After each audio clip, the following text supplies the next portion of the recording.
This is Newsroom. Hello and welcome once again from Johannesburg here in South Africa. I'm Evan Jansen. The show is always live. Of course, it's broadcast from our studios here in Auckland Park. We're also streaming live on YouTube right now, where the whole show is always available on demand on our YouTube channel. Now today, we get an update from Port Elizabeth as the Jade Panayiotis case goes back to court there. We look at the escalating situation around migrants that South Africa and the wider world is facing. The country has a bipolar problem with more than 4 million people affected by this disease. And we'll close today with a look at the Soweto Fashion Week. But before we get there, here is the day's news with Anine Dormel.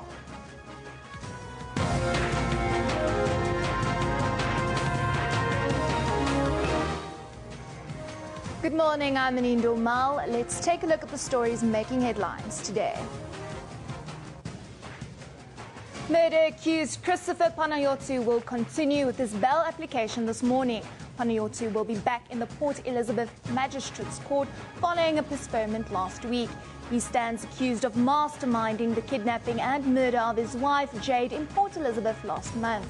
Last week, the court heard the chilling evidence of Panayiotis' cell phone conversations with accused number 1, Lutando Siyole. Christopher also had a Cyprian passport and ID, which he applied for before his late wife's abduction. Pressure continues to mount on the presidency to release the Farlam Commission into the Marikana shooting. This as the lawyers of the injured and arrested miners are expected to file an urgent application at the North Gauteng High Court today. Meanwhile, the presidency has rejected reports that the failure to release the report is linked to the pending retirement of Northwest Police Commissioner Zukizwa Mbombo. The presidency says the report will be released in due course. 4 children have died after a shack fire at U-section in Khayelitsha on the Cape Flats. The blaze has also left a number of people displaced. City of Cape Town Fire and Rescue says at least 4 informal dwellings and 2 formal houses have been destroyed by the fire. The cause of the blaze has not yet been established. In Nigeria, chronic fuel shortages have severely disrupted telecommunications, banking and aviation. The disruptions come just days before Muhammadu Buhari's inauguration as the president of the country. Gasoline importers say they are owed money from the government and have shut depots until their demands have been met. Around 300 people have been hospitalized and several hundred homes destroyed in Mexico. This as severe weather has killed at least 13 people. Most of the confirmed deaths are in northern Mexico, which has been hit by a tornado. And in India, more than 500 people have been killed in an extreme heat wave. The soaring temperatures are set to continue this week. The mercury has risen to 47.7 degrees Celsius in some parts of the country. Most of the 539 recorded deaths have been those of construction workers, the elderly and the homeless. Well, remember, you can find all of those stories on our Newsroom Facebook page. Just search for Newsroom. You can also follow us on Twitter at SABC Newsroom. Evan, over to you. Thank you, Anine. Now, murder-accused Christopher Panayiotis is back in the Port Elizabeth Magistrates Court for the continuation of his bail application. The state and the defence will put closing arguments to the magistrate today. It is unclear if Magistrate Abigail Beaton will give her final ruling today or not. It's the 4th week that Panayiotis has been behind bars. He's accused of masterminding the murder of his wife, Jade, last month. Now, Janine Lee, as always, joins us from Port Elizabeth. She's been following this case very closely the last couple of weeks or last month. Good morning once again, Janine. Good morning to you, Evan, from Port Elizabeth. The friendly city. The magistrate. Is she going to rule at some point today or the next couple of days on the bail application, Janine, you think?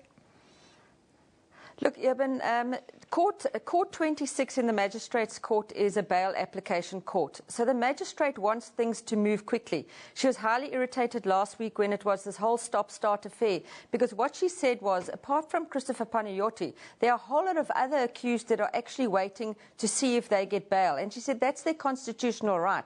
So she doesn't like things to not get going. So I think today, with the closing arguments and heads of argument from the state and defence, I think those things are going to move along pretty quickly today. The only thing is, I think perhaps Magistrate Beaton may take a day or two just to go over all that evidence. There are 5 affidavits that have been handed in. So she's probably going to take a day or two just to look at that. And I think we could expect a ruling this week, but it would be a bonus if it came today. Now, Janine, we're not even done with the bail application yet, and there's already talk about what evidence will be admissible during the trial. What evidence do you think it is, and how do you think this could or would affect the trial? Well, as you will remember that last week we heard that chilling, as it was put, evidence of that transcript, the conversation between Panayiotis and the bouncer from his club, who had actually been the middleman to orchestrate this whole hit. Now, everything hinges around that evidence, and the defence has on 2 occasions alluded to it last week, where they said that they don't think that it's going to be admissible as evidence in the High Court. Now, this will be a massive blow for the state, because this was what ultimately led to Panayiotis' arrest. So a lot hinges on whether it will or it won't be. And it all goes around the Criminal Procedure Act 252A. And what this does, this part of the Act deals with entrapment and sting operations. And what the Act says is that the police have to comply with everything that is in the Act. So this will be up for question and debate whether they did or they didn't. And now the Act actually clearly states that when you are going to use entrapment or a sting, what cannot happen is that you set this all up and the person involved or the accused, you actually end up facilitating a robbery or a murder. That can't happen. But the state seemed pretty happy that this did not happen and that they have complied with everything. And the evidence that's going to come out is whether the video recording is this authentic. The machinery will have to be calibrated. So it's almost at that time it's going to be a trial within a trial. But also, this is not your classic entrapment. A classic entrapment would be where a police informer would go undercover and perhaps buy diamonds or rhino horn. So this was a little bit different. But I have heard from sources that because this is such a high-profile case, that in all likelihood the state would be possibly liaising with the National Prosecuting Authority on this one. So we can only hope, Eben, that they've dotted their I's and crossed their T's. Otherwise, you know, if there's a loophole in the law, we all know what happens. Janine, the other 2 accused, interesting. They're now claiming they were beaten and forced to say things by the police that they didn't want to. Can you tell us a little bit more about that? Yes, we have Sizwe Vumazonke. He is alleged to have actually pulled the trigger. And now when he did appear in court a week or 2 ago, we could visibly see his eyes was extremely swollen. But the police said that during his arrest there was the scuffle and you know, somewhere along the line this had happened. So that would account for the bruising on his face. Now we have Lutanda Siyoli, the bouncer. He's now claiming that he was also beaten up by the police and that just at the time of his arrest, he was arrested and then he was taken away from his family and he wasn't given access to legal counsel. So if this is proved to be true, then that evidence from Siyoli and Vumazonke there again will not be admissible. So we can only wait and see and how this all gets tried and tested and if that is indeed the case.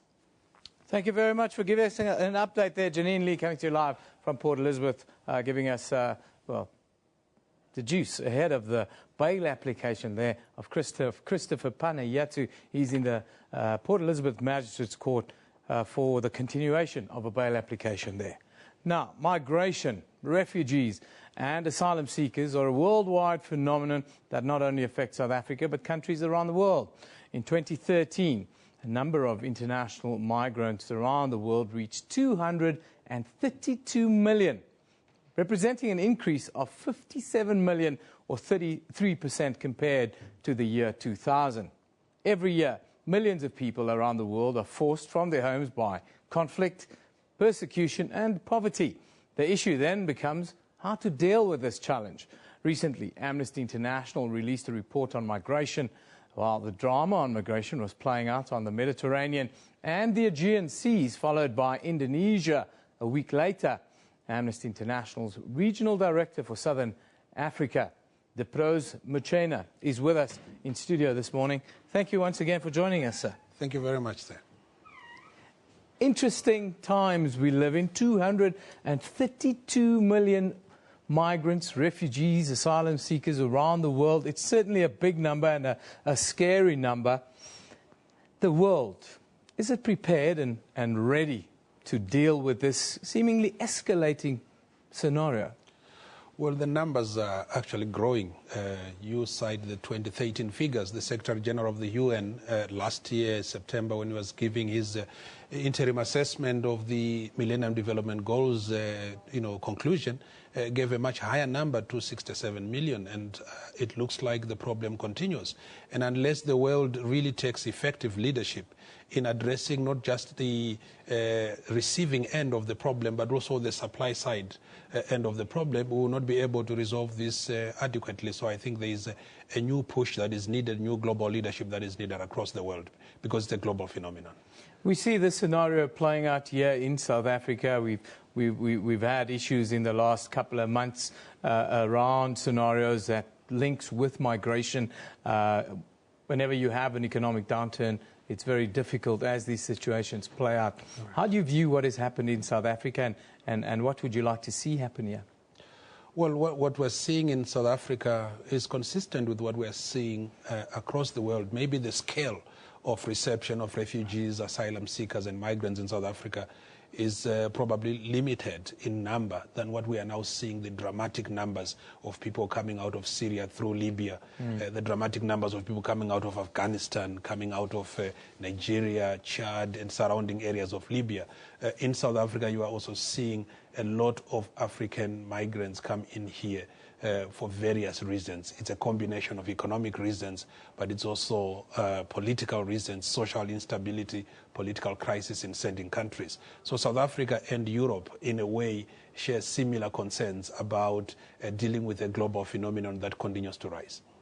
This global phenomenon is playing out very much in the Mediterranean, in the Aegean Sea, yes. And then a little bit further south in Indonesia. Yes. I want to focus on what's happening in the north of the world. The scenario is playing around Italy and so forth. How do you view what is happening there? There are even some theories that say that some of these boats are being sunk with good reason. How do you want the EU to respond to this crisis? Well, first of all, there is a big crisis facing people who are in Libya. I think it's important to contextualize the problem effectively. You've got refugees trapped in Libya who are now seeking to get out because of political instability, since the center can't hold in Libya anymore. And they are being subjected to all kinds of torture, inhuman treatment, degrading treatment, people being forced to work for nothing, working as sex slaves and so on. So in their attempt to escape from those horrendous conditions, the only way out is the safer route where you live through, the eastern part of Tripoli, through the Mediterranean into the southern part of Europe, Malta, Sicily in Italy, Greece and surrounding islands. And the problem now is that those southern European countries can't manage to cope with the problem, and so they are asking for wider Europe to assist.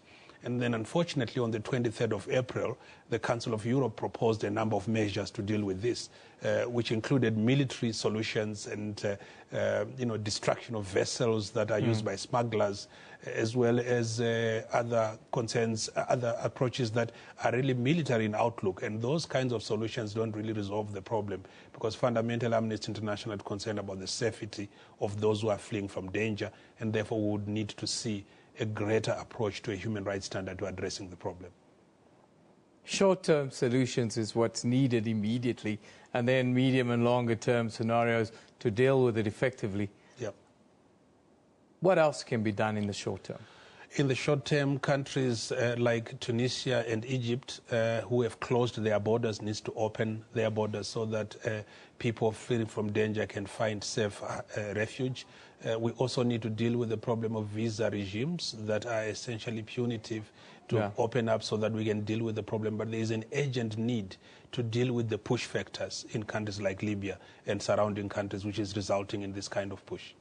Well, thank you for joining us. It's a problem that's facing the world and something that we all have to come to terms with in a changing world where conflict seems to continually reign. Thank you for joining us. That's Diprose Mochena, who's the Amnesty International's regional director for Southern Africa. We're talking about migration, refugees, and the scenarios playing out around asylum seekers around the world, not just here on the African continent. Now, back here in Johannesburg, Gauteng police are looking through video surveillance footage in the hope of identifying the armed men who robbed delegates outside the Pan-African Parliament on Friday in Midrand. Let's just take a look at what you have to say about this. It's been a lot of talk around it on social media, especially on Twitter at SABC Newsroom. Of course, that's where we are. Plogi Carpe Diem says, Pan-African Parliament's delegates were robbed. Wow, we've got problems in South Africa. Evoed says, guys, let's talk about the robbery at the Pan-African Parliament. SA doesn't guarantee safety of foreign dignitaries. I'm not sure these were foreign dignitaries. Levin Bisenga says, several delegates attending the Pan-African Parliament were robbed outside the hotel entrance in Midrand. Hashtag talk about Africa Day. And Taung says, yo, South Africa's crime way out of line. Pan-African Parliament delegates robbed just outside Parliament. Really thought it's high security there. That one from Taung. And then Letokwe Lepachang says, I thought Pan Parliament discouraged such practice, and it's disappointing because this appears to be an African problem. Now, time for our picture of the day. Well, this one. When we arrived, they welcome us. Former DRC refugees host Burundian refugees. And there you have a moment captured as one of the refugees jumps off the boat. Very nice picture there. We just talked about the escalating refugee crisis, not just on the continent, but around the world. We need to come to terms with it. Let's now take a look at the front pages from around the globe. We start in Europe. The Times there reports that President Vladimir Putin's dream of restoring Russia's space program to its Soviet-era glory has suffered a fresh blow after state auditors uncovered more than £1 billion worth of financial irregularities at the National Space Agency last year. We move to China. The South China Morning Post says that China has unveiled a more assertive military strategy with a focus on complicated threats and challenges in the oceans. On the same day, it confirmed the construction of 2 lighthouses on reefs in the disputed Spratly Islands. Back to Europe, back to the US, the International New York Times reports that more than 3,000 migrants from Bangladesh and Myanmar who recently landed in Indonesia and Malaysia ended weeks of a nightmare at sea, only to fall into an administrative limbo in Southeast Asia that could last for years, even decades, some speculate. Well, let's take a quick look at what's happening here around the country. Start in Johannesburg, where the High Court will hear an urgent application by the Federation of Governing Bodies of South African Schools to halt the Gauteng Education Department's plans to have some schools teach in 2 languages. Also in the Pretoria High Court, murder convict Clive Darby-Lewis is challenging Justice Minister Michael Masuta over his refusal to release him on parole. And then in Cape Town, closing arguments are being heard in the case of Cape Flats gang leader George Geweld Thomas and 16 co-accused in the Western Cape High Court. Thomas has been convicted on 7 murder charges. Now, the recent death of blues legend B.B. King, who died at the age of 89 in his Nevada home, will now be investigated as a possible homicide. This comes after unsubstantiated accusations from 2 of B.B. King's 11 surviving children that the singer was poisoned. At this point, the police do not have enough evidence to make a case. but they will investigate a homicide. Anyhow, time for us to take a short break. You're watching Newsroom here on SABC News.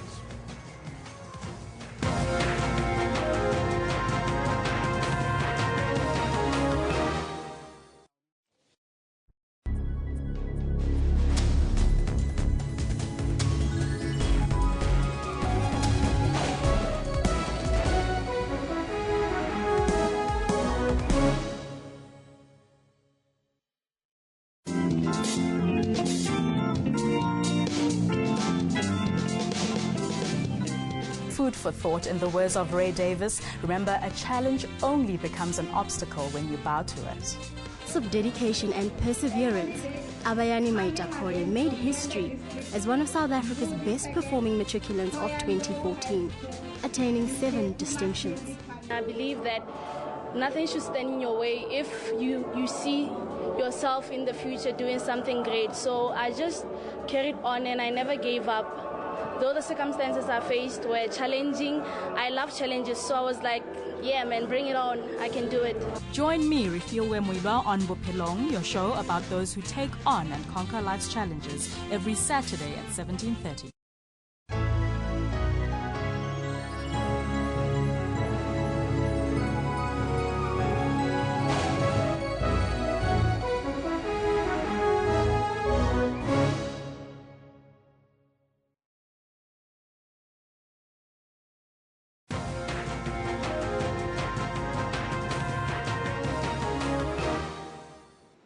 Welcome back. You're watching Newsroom. As schools across the country head into their June exams, parents and teachers will be putting pressure on their students to perform well, especially in subjects like math and science. But anyone who struggled with math in their childhood will be able to tell you that merely knowing that practice makes perfect often is not enough. Joining us now in our Cape Town studio is the project manager for Tab Term Math, Heinrich Dirk, who is aiming to change the way children view math by teaching them a new method of learning. Good morning, Heinrich. Thank you for joining us. Good morning, Eben. Good morning to the viewers. Thank you for having me on the show. They say you can't teach an old dog new tricks. I suppose with young people it's easier to change that, isn't it, Heinrich? Indeed, I'm striving to change the mindset, to change all the sort of aura around the way maths is perceived. I'm trying to change the way learners are also motivated to do maths, and yeah, so definitely we are trying to teach them some new tricks. Part of it is making it fun and turning it into somewhat of a game, isn't it? How do you do that in practice? Just tell us. Indeed, Eben, what we looked at was what motivates one, both as an adult as a child as well. Then the old way of thinking was motivation is the old carrot and stick. That clearly hasn't worked. What we look at is new theory, motivation 2.0, where we look at things like mastery. Is the child able to be in the correct zone, getting the right work that they need at that point? We're looking at autonomy as well. Are they working independently and on their own and sort of being self-motivated? And then we're also looking at purpose. Do they know why they are working? And those are the 3 key factors that we look at when developing this, especially for the motivating factor for children. Now, Heinrich, the one thing is that's a constant theme now within education is that we need to get the parents involved and we need to start teaching math and science from home and get parents involved. How do you guys incorporate this within you? Do you have a space for where parents can interact with the theory? Absolutely. Via Africa Tab Term Maths, our tutors are constantly in contact with parents. Parents are kept in the loop via weekly feedback, so they get insight into exactly how the children have been performing. They would get statistics up to the minute level as to how many minutes was spent practicing doing maths during that week, and also what the child was doing while they were working on the application. So it's not only about me just spending time and messing around, it's me actually working while I'm doing that, how many questions I've done and how much I've actually achieved and got correct. Now, Heinrich, one of the things that we have to overcome in South Africa is technology and cost.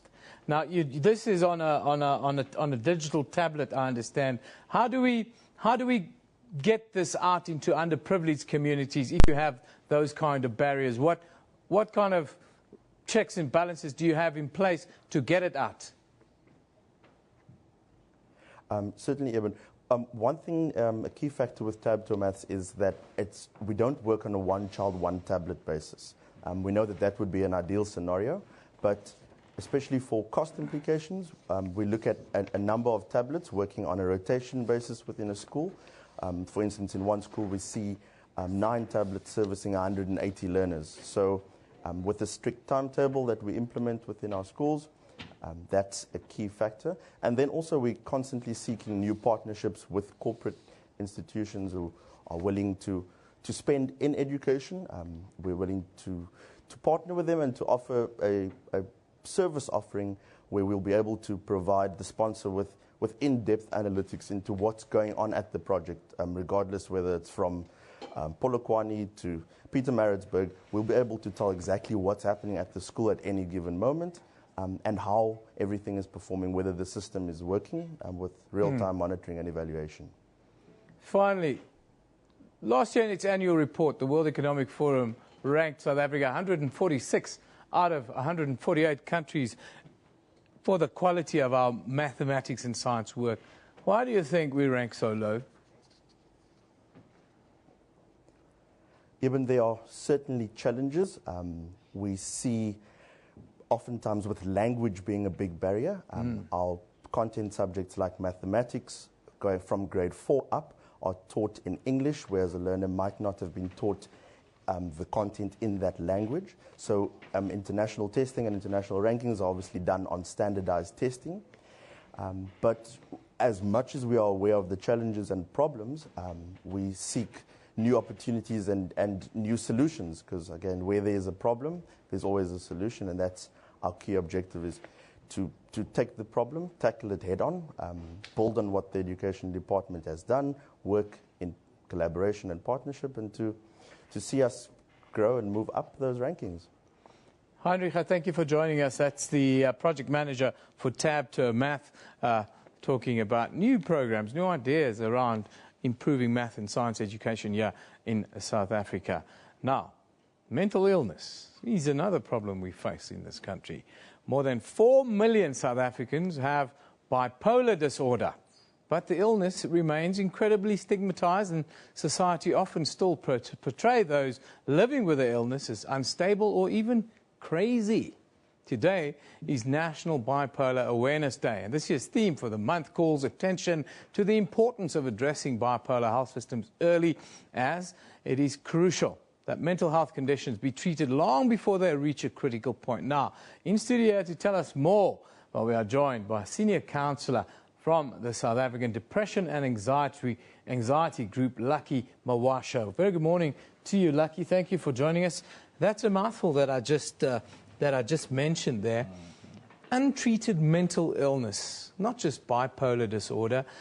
We have a big problem with that in South Africa, don't we? Yes, we have a big problem where mental illness is concerned, because there's lack of awareness. You know, there's no funding that is put into mental illness, and people really struggle with understanding what really mental illnesses are. So bipolar is one of those, you know, that is recognized as something that is supernatural. You know, yes. If you have symptoms of bipolar, people affiliate them to evil spirits or evil doings, you know. Yes. So black communities mainly, when you have bipolar, they see those symptoms, they normally say that you have a calling, you know, so they don't understand. So we need to create that awareness and go out to communities and educate them on this. Or that you are cursed in some instances. Yeah.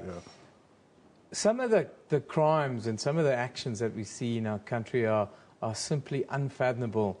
Is part of the problem that we have, and part of the violence and the violent crimes that we see in our country, could part of it be attributed to that untreated mental illness that we see on our streets every day?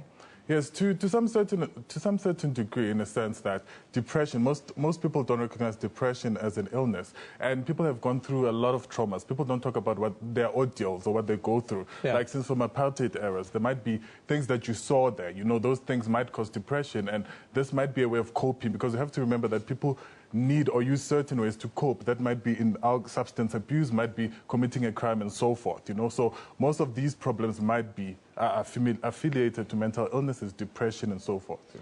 Now, 4 million South Africans with bipolar disorder is a massive number. It's almost 1 in 10 that have this disorder. How are we addressing this, and is the response adequate? Yeah. So how we're addressing this, most of the time when mental illness, bipolar is concerned, NGOs are the ones that are taking the stride. You know, they're the forefront. They're trying to fight the stigma. They're trying to make people aware, in a sense, you know. But where the government is concerned, there's not much funding, as I said. There's not much awareness in that, you know. But we are doing the best that we can. We're raising awareness. We're reaching communities out there, and we're trying to really educate them and to encourage them to seek help, you know, alternative help, you know, because we know that people have their own beliefs, they might think culturally, but we also say that seek second opinion help, you know, from someone else, you know, if it's not working traditionally. What advice would you give people? Now, on your website, I see there's an online question and answer forum for those who might think they're showing symptoms. What advice would you give to people who feel that they might be in the early stages of some sort of disorder? Yeah, so SADC is my advice would be to call SADC. SADC is there. There are trained counselors that are there from 8 a.m. to 8 p.m. They will guide you, you know, and then refer you to a professional, because the emphasis is to see a professional. Because when you have bipolar, the only cure or the only way that you can control it is through medication and counseling. So call institutions such as SADC. Educate yourself. You know, there's information out there, and you can also visit our website as well.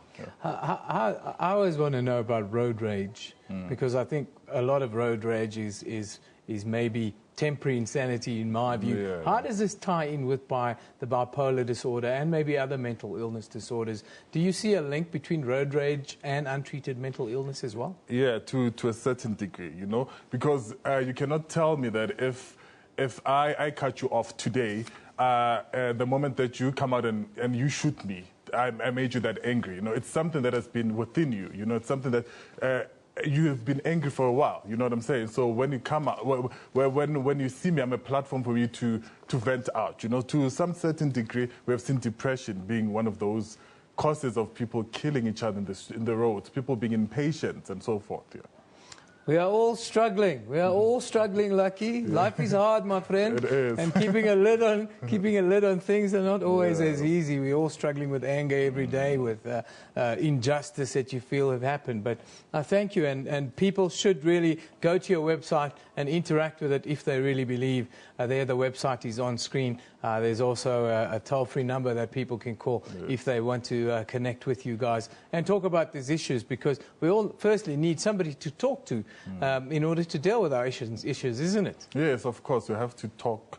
Counseling is very effective. People might see it as not being effective. I'm talking to someone and nothing's going to happen, you know, I'm going to go back. But counseling is very effective. It has helped a lot of people, and it helps you to control that situation until you seek professional help.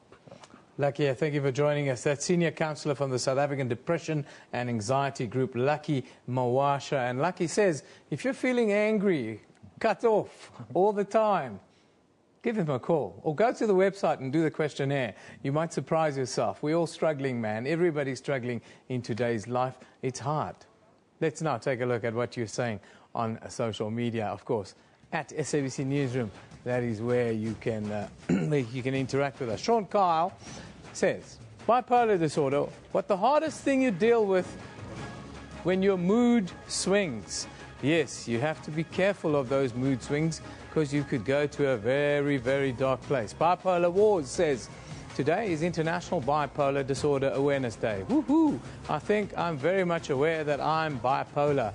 Ha ha ha. It's not always a funny thing. It's not always a joke. Katabam says, most common causes of disorders, especially in adolescents, could be depression, alcohol abuse, schizophrenia, and bipolar disorder. Yes, alcohol abuse, eh? Now, today's tweet of the day comes from who? Musi Maimane. Africa's prosperity is in its ability to uphold democracy. We can't have dictators who want eternal terms of office. He hashtagged it there, Burundi. Let's take a look at what's happening on Newsroom's Facebook page now. 4 children have died and a number of people have been left displaced after a shack fire at U section in Khayelitsha on the Cape Flats. Let's not donate money for the people and their families that actually died in this fire. We were very quick to protect the fynbos a couple of months ago. Now people are losing their lives. Cape Town, you have to make a contribution in helping those families. Then, former President Kgalema Motlanthe has urged the state to find less forceful solutions to deal with crime and illegal immigrants in the country. And the United Nations Secretary General Ban Ki-moon has praised the continent's steady economic growth, creating one of the longest stretches of uninterrupted positive economic expansion in the history of the African continent. And that in itself is good news. Time for us to take another little break. You're watching Newsroom here on SABC News.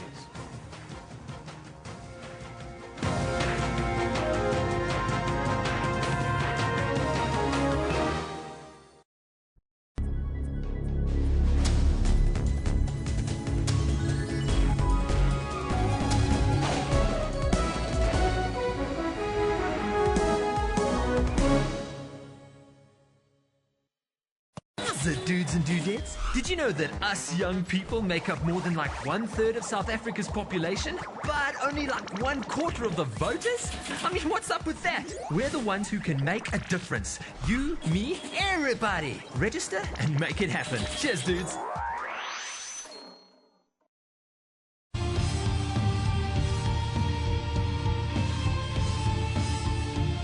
Welcome to Network, a technology news program that also discusses what's trending in social media in and around Africa. MTN has launched its new movie and television streaming service, Front Row. If it's trending, we will find it. That's Network with me, Spumelele Zondi, every Sunday at 7:30 p.m. only on the SABC News channel.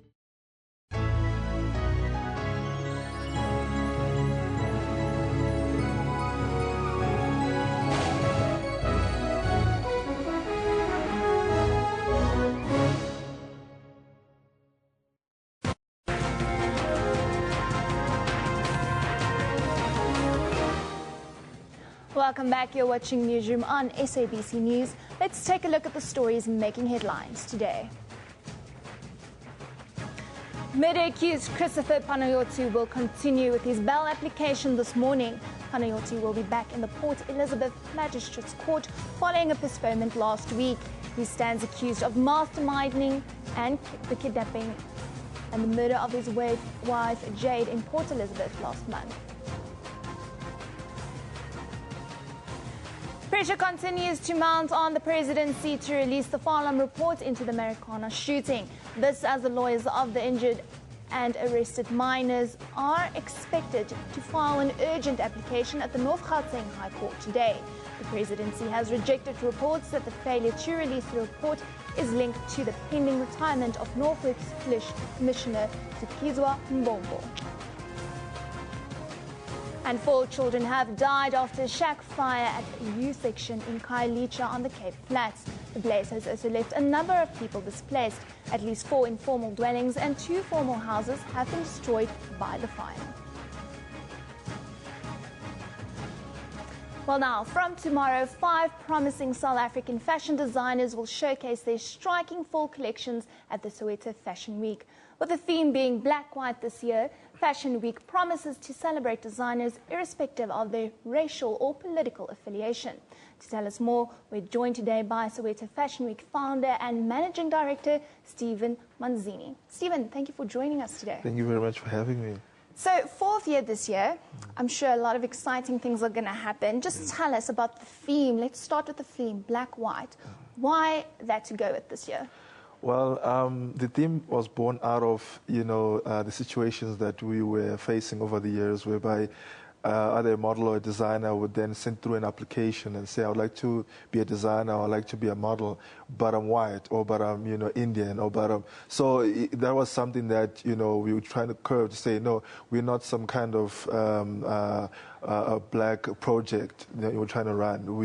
We encompass all the races. We're sort of Fashion Week. We promote every, race, and as long as you're a designer, you do your thing, and you're good at it, we take you in. So just tell us about the designers taking part this year. We talk about upcoming designers. What areas are they from and how do they get involved? Okay, most of the upcoming designers, some of them we scout for them. We have activities, before because we see ourselves as more than just an event. We are a project. We run throughout the year. We do road shows. We're all over. We go to varsities. We are, getting designers interested in, or some want to become, top designers. We scout for them. Some of them apply. You just submit 5 images of your outfits, company profile, and if you got what it takes, then we take you in, and from there on, we work with you, from a manufacturing process until you get to a retail process. It's great that you've mentioned that this is actually a project running throughout the year, because looking at this event, it's actually all about development. Yeah. Over the years, I think 55 designers, right, that you've worked with. Correct, yeah. And just tell us, what have some of those success stories been? Well, some of them have actually grown to international levels. I mean, we just last year, we managed to get our operations in the United States and California to start running, whereby we promote our developed designers and from a retail, aspect, and not just, going out, and getting well known and all that. We're more of on the business side of things, and we look forward to doing even more for them. And I mean, some of them, we've got 3 of our designers that actually supply 2 boutiques in Zurich, Switzerland. And in South Africa, we're still growing, and we look forward to, getting it to a point whereby we are a one-stop shop in fashion. Just tell me about your partnership with Darling Hair, because it's great that you're not just focusing on the development of fashion designers, but you're also getting, other people involved. Yeah. Yes, Darling Hair, that's the other aspect of Soweto Fashion Week, whereby we promote upcoming hairstylists. They are developed. Darling Hair has quite a number of schools all across the country that they take in hairstylists. We've got a hairstylist competition that runs throughout the year, and then the winners are announced at the Fashion Week. So they sort of align their development strategy alongside with ours, and it's working out quite well, whereby designers and hairstylists, in townships or anywhere, they get developed and become professionals. Tell us, you've been working with the designers now. What can we expect to see without giving away too much on the runway this year? Yeah, I mean, you can expect to see a surprise. Even the way the runway is set up this time, it's going to be a surprise from beginning to end. So normally I'm asked, which is the best day for me to come? I would say every day is the best day, because different designers, different shows, different looks. You're talking vintage, streetwear, haute couture, all kinds of fashions will be displayed on the runway. And how has the actual event grown? How many people are you expecting this year? And who are some of the other people, except for Darling Hair, that will be involved? Well, we've got quite a number of partners now who are now involved. Some of them, I cannot announce them because there are other stations. And we've got City of Joburg Tourism is involved as well, on a different aspect altogether, because we're actually going into retail. We're opening 2 stores this year, which will house our designers in Soweto, and we look to growing that aspect all across the country. So, and it has grown. I mean, we've seen, from last year where people would be standing because there's not enough seats left, and sometimes we had to turn away people because, we can't take any more. So it has actually grown, from having a couple of people to 300 plus people attending per day. And if you can mention some of the designers, are we going to see some of the names that have been involved in previous years, or is it a completely new set of designers? Yeah, well, most of the time what we find is that we develop designers, and then from there they'll go to greener pastures, what they believe is greener pastures, and so basically you're going to see new designers. That's what you're going to see, fresh designers. Some of them have been with us for years. Some of them that have actually found themselves to go elsewhere. That's fine with us. But however, we into developing new talent every time. And Stephen, tell us, how is this developing the community of Soweto, and how involved are the people in Soweto with this? Well, they slowly but surely they've been getting involved. We find that when we started out, it was, what is Fashion Week? So we started a campaign whereby we're trying to explain to people, even at road shows in different malls, and explain to them how a Fashion Week, how we intend to portray it to them. As in Fashion Week, if you look at the global market, it's a starting point for fashion. That's where, if you look at Paris, your Milan, that's where, all the ranges are decided. That's where okay, this is what I'm going to see this year in this store or all the stores all across the country. So that's what we're trying to create, to say we can actually get to that point as a nation, that whereby Fashion Week is a starting point for all the trends that are created in the country. And, with the government's help, we can also limit, imports that are happening, killing our designers. Yeah. And now you've mentioned some of the designers in the past kind of opening their shops in Europe, other countries. Yeah. What has kind of been the reception been of the clothing? Like, what are the comments that we get from these other countries? Well, it's mainly, it's African design, but with a bit of, with international trendy. So you'll find that, okay, something that you would find in a store in Paris, but then you put in some African print on it to make sure that people know that it's from, because it makes no sense to be an African designer and you're not creating African clothing. I'm not talking traditional clothing, but you can make modernized clothing and then still make it, Africanized. And these materials, are they sourced from South Africa, or do we kind of draw inspiration and materials from all over the continent? I mean, from all over the continent. We only have one mohair, local manufacturing that we know of, which is 100% local creation. The rest is China, unless you go to Tanzania or Ghana or Nigeria. Those are the countries that actually create African print. Stephen, you've really grown this event and this week. What are your future plans? Like I always say, we want to host this in a stadium, one of the stadiums in Soweto. And I know some people say it's an ambitious, no one has ever done that. But that's the good thing about it. Why not? Why not cut a ramp through across the stadium and have people attend it? Yeah. Wonderful. I hope people sit up and take notice. But before we end, you just let us know, for those who want to go, where do they need to go to get the information? What are the details, the prices? Okay, they can go www.sowetofashion.com or a CompuTicket. You just type in Soweto Fashion Week. You should find yourself a ticket there. It's 60 Rand. We're on Twitter. We're on Facebook. We're on Instagram. We're starting our own mobile app, so you'll find us everywhere you need to find us. Great. And then just where exactly is the event going to take place this year? It's going to take place Soweto Theatre. Just come to the Soweto Theatre. It's just across Jabulani Mall, so you won't get lost. Well, Stephen, I think it's a great theme this year, and I wish you luck. And I really hope that we see some amazing designs, but I'm sure we will on the runway at Soweto Fashion Week. Well, there you have it. Even tickets are available at CompuTickets, and hope to see you there. Well, before we close, just one more little news snippet. Xenophobic violence must be classified as a crime against humanity. That's according to foreign nationals who spoke at a public dialogue hosted by the Centre for Conflict Resolution in Cape Town last night. The dialogue marked Africa Day celebrations.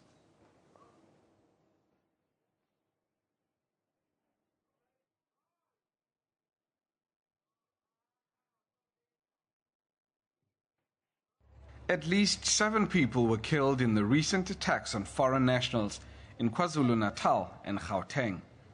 But according to speakers at this public dialogue, at least 18 Somali and Ethiopian nationals have been killed in attacks on foreign nationals since September last year. To add insult to injury, they say not a single person has, as yet, been prosecuted for the murders, leaving them feeling abandoned by the world. Mohammed Aden Osman of the Somali Association of South Africa has appealed to South Africans to defend their moral values. He's urged citizens to take a stand against those few who tarnish the good name of the many through such acts. We have to criminalize the xenophobia. You cannot justify and say, okay, these people are hungry. We know there is unemployment, inequality, and all those things here. but you cannot also justify to kill an innocent person. The dialogue was hosted by the Center for Conflict Resolution to mark Africa Day under the theme Tackling the Scourge of Xenophobia in South Africa. Lukhanyo Khalata, SABC News, Cape Town. Well, that wraps today's show. Newsroom, of course, broadcast live from our studios here in Auckland Park, Johannesburg, every weekday morning between 9 and 10 a.m. Don't forget the show is also live on YouTube at that same time and always available on demand for you to watch, even in the office on our YouTube channel. That's on YouTube, of course. This is SABC News. You've been watching Newsroom. We love it in the morning.